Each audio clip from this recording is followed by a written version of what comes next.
Hey, it's Lauren from Modern Dance Club. I started reading a book called Modern Dance, 2nd edition by Janet Anderson.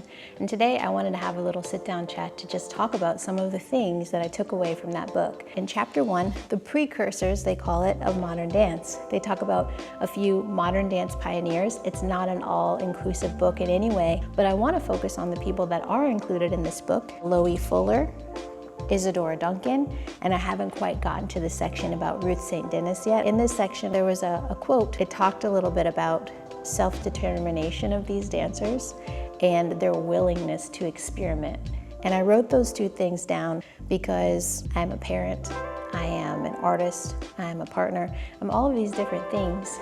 And sometimes it's hard to figure out who it is that I am in certain spaces. So when I hear that a dancer back in this time was able to have self-determination and also the willingness to experiment, it makes me feel like they really knew who they were and they were able to stand in their own eccentric characteristics and to use those things to their advantage to set them apart from other people at the time. Reading this was just a reminder to me that the people that we remember as pioneers in dance or in any other form, any other art, the reason we remember them as that isn't because they were doing the same thing as everyone else. It's literally because they were oftentimes going a different direction, completely against the current cultural trends, and they were making their own way. So with Loie Fuller, she was transforming herself into abstract ideas.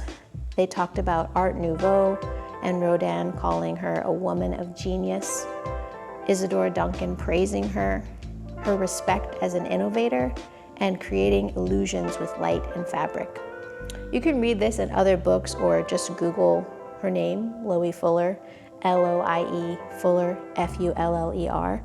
And there's lots of information. There's even, I think, some pictures, and I can't remember if it's videos. There's definitely videos from Isadora Duncan. I think there are some videos from Loie Fuller as well. So the fact that she was able to transform herself into abstract ideas, I have to let myself go to a certain place.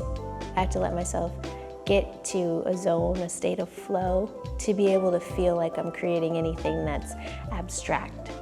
It seems to me sometimes like it's hard to think in an abstract way because it feels as if abstract is something new and that no one has done before, but people have done so much to this point. So it's like to transform herself into abstract ideas, to make her body and the elements of the production, to turn those into abstract ideas is beautiful. The way that she was able to use fabric and circle skirts and use them differently than they were at the time, to bend light and shadow on the stage.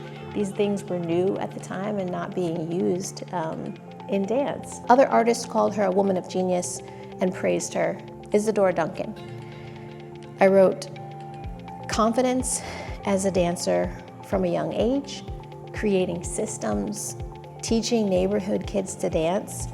There's so much more to her story, but even those things stood out. Just knowing that she was a dancer and being able to, again, identify herself as a dancer and be self-determined and know that this is who I am, this is who I'm going to be, this is the character I'm going to play in my life. It's a big deal to do that from a young age, and then to teach dance to neighborhood children when I don't think she'd had much formal dance training of her own at that time, but to take on that leadership role. Serious, introspective solo dances, the desire to be considered an artist. I know that feeling, to be taken seriously for what you do, to be considered an artist and not just someone, nothing wrong with it, but not just someone who's here as like, this is what I do recreationally or this is what I do as a hobby. I think there is art in that, but what I understand from Isadora Duncan is that she wanted to be seen as an artist. And there's some maybe prestige that comes with that label sometimes, the way that I'm reading it here. She found success in Paris like Fuller. Dramatic, classical music, or silence were the two options. Big, bold choices. The purpose to solely express emotion.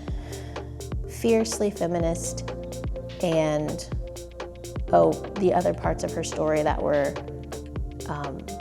dramatic, her marriage, her children, her death, all of these things in her autobiography that were published, her autobiography that was published immediately after her death is what the book said. So just like an iconic sort of life that, I'm just imagining it, an iconic sort of life that I'm sure was filled with its ups and downs, but this boldness, this audacity to want to emote and express all of your feelings on the stage and to dance barefoot and to do things that people weren't doing at the time. From these two, I take away that modern dance was fiery, and these women in modern dance were setting themselves apart from what others were doing at the time, and they were totally okay with that, with vibing with their own world, with making their own path, and that's what I want to do too. So hope this encourages you wherever you're at, friend. Again, come join us in Modern Dance Club if you want to take class on a weekly basis. I will see you next time.